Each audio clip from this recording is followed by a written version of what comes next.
Why is that? Wait lang, antayin mo yun na si ano. Why is that? My things were inside. My husband paid this hotel. I need my things back.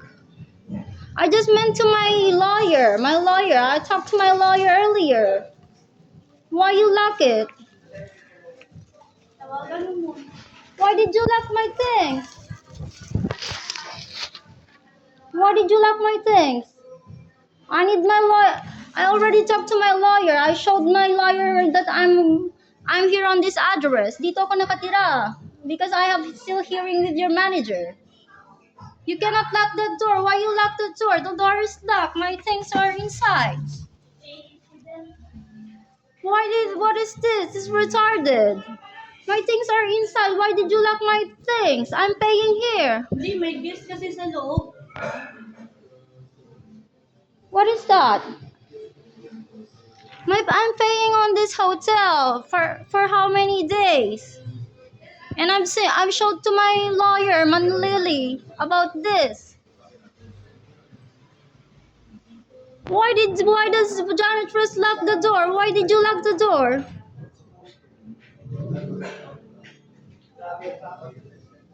Excuse me, where's my things? How can I get my... Nasa loob. Antayin mo na lang si ano, si Mamona.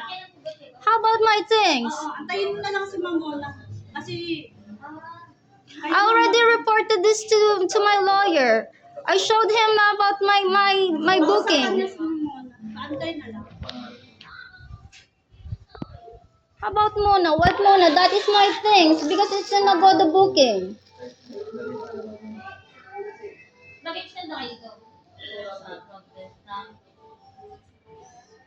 Where's my things? It's over there. I'll video everything on my things. I haven't slept yet. I just got out yesterday. This is terrible. This is one of Visaya janitors I'm telling you that I entered in my room previously. No, it's like they locked the door. Why you lock the door?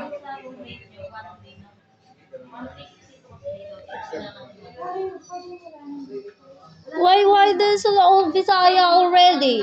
Where's my things? Why did you lock the people inside? How they can get out of there?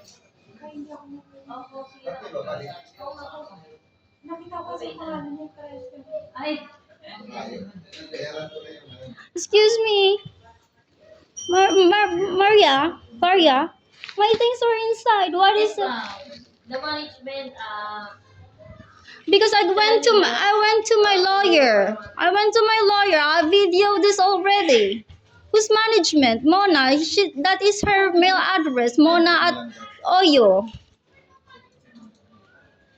She's the only one refusing my bookings here, but the Agoda accepted my booking.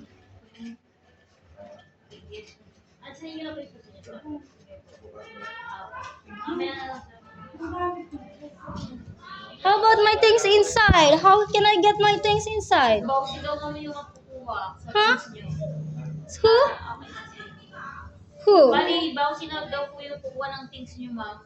Who's bouncy? Yung mga nakapulis niyo. That's why I need to. Not today because it's night time.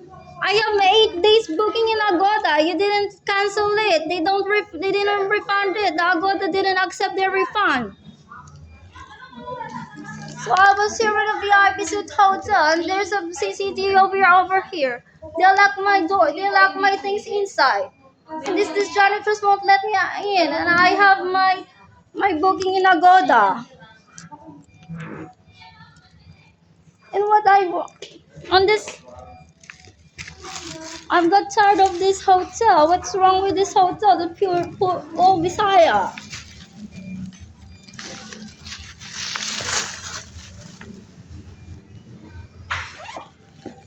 This Agoda will accept this letter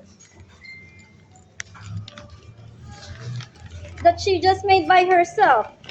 It is she made by herself alone. Look at her email.